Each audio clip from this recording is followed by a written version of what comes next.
નમસ્કાર દોસ્તો, સ્વાગત છે આપ સર્વનું તમારી પોતાની YouTube channel ocean coaching classes પર। મિત્રો, તમારી દ્વિતીય સત્રાંત પરીક્ષા 2025 આવી રહી છે અને આ દ્વિતીય સત્રાંત પરીક્ષાની સંપૂર્ણ તૈયારી તમારે માત્ર ને માત્ર આપણી ચેનલ સાથે જ કરવાની છે, કારણ કે અહીંયાથી તમે તૈયારી કરશો એટલે તમે સારામાં સારી અને શ્રેષ્ઠ તૈયારી કરી શકશો અને સારામાં સારા માર્ક્સ પણ પ્રાપ્ત કરી શકશો, કારણ કે આપણે બ્લુ પ્રિન્ટ તમારી જે છે એ બ્લુ પ્રિન્ટ પ્રમાણે તમારું આ પ્રશ્નપત્ર તૈયાર કરેલું છે અને આ પ્રશ્નપત્રની અંદર જે સવાલો આપણે લીધા છે ને એ તમારા ગયા વર્ષના જે જૂના પ્રશ્નપત્ર છે, તમારી જે સ્વ અધ્યયન પોથી છે, તમારી જે એકમ કસોટીઓ છે તેના અંદરથી, અને એ પણ પાછા મોસ્ટ આઈએમપી પ્રશ્નો વીણીને લીધા છે।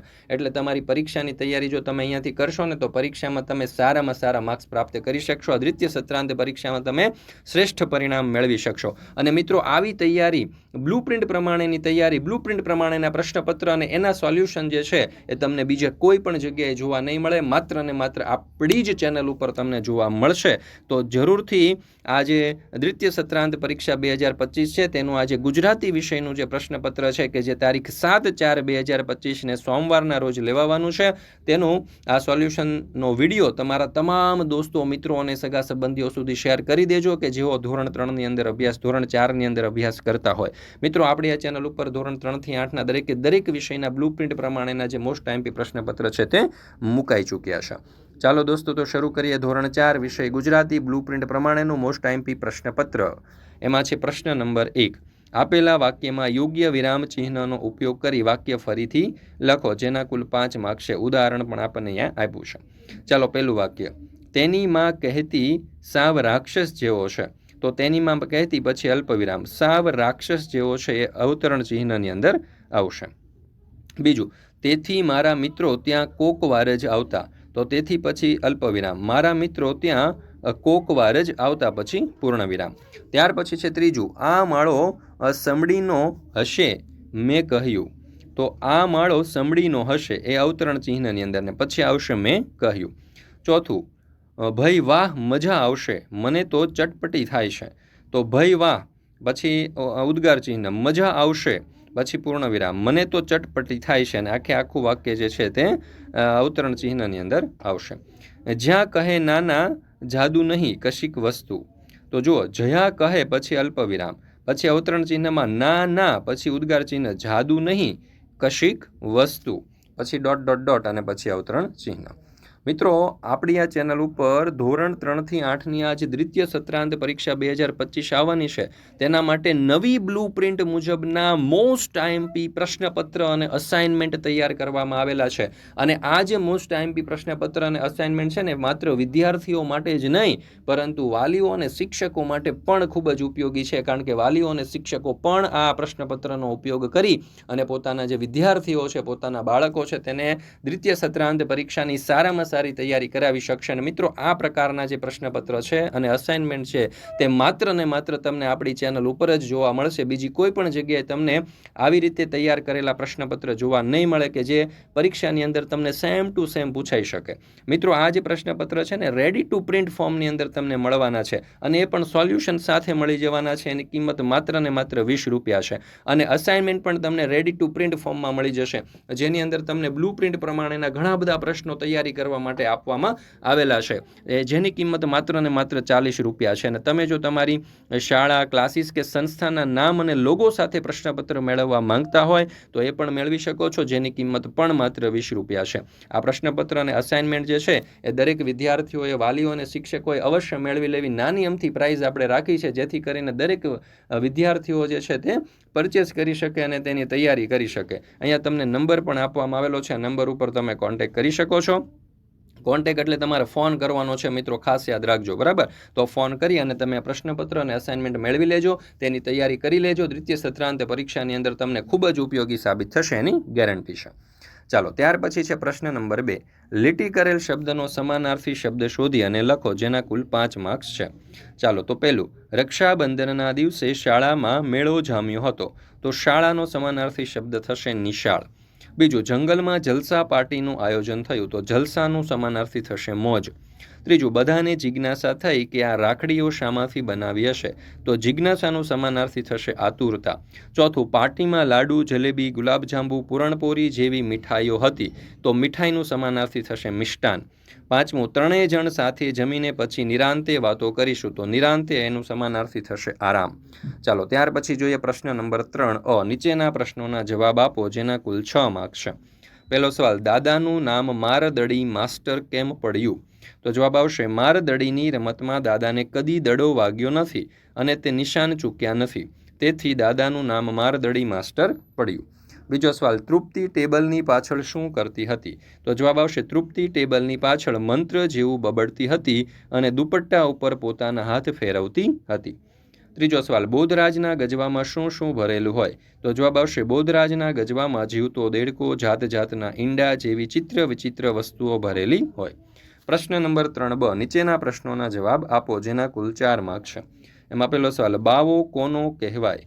તો જે કુટુંબ છોડીને સાધુનો વેશ લઈ ભિક્ષા ઉપર જ પોતાનું ગુજરાન ચલાવે છે તેને બાવો કહેવાય. બાવાને પોતાનું ઘર હોતું નથી, તેઓ ઘરે ઘરે જઈ ભિક્ષા માંગી અને ગુજરાન ચલાવે છે.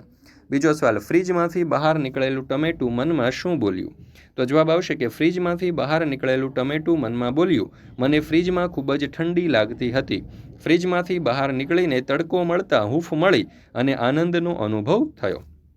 પ્રશ્ન નંબર 4, માંગ્યા મુજબ જવાબ આપો. એમાં ઉદાહરણ પ્રમાણે વાક્ય ફરીથી લખો જેના કુલ 3 માર્ક છે. અહીંયા ઉદાહરણ તમને આપેલું છે. જો પહેલું વાક્ય, ગઈકાલે વિદ્યાર્થીઓ નાટક કરવાના હતા, તો એમાં ગઈકાલેની જગ્યાએ આપણે આજે શબ્દ મૂકવાનો છે, તો આજે વિદ્યાર્થીઓ નાટક કરવાના છે, એટલે કે જે ભૂતકાળનું વાક્ય હતું ને એ ભૂતકાળના વાક્યને આપણે વર્તમાન કાળની અંદર ફેરવી નાખ્યું.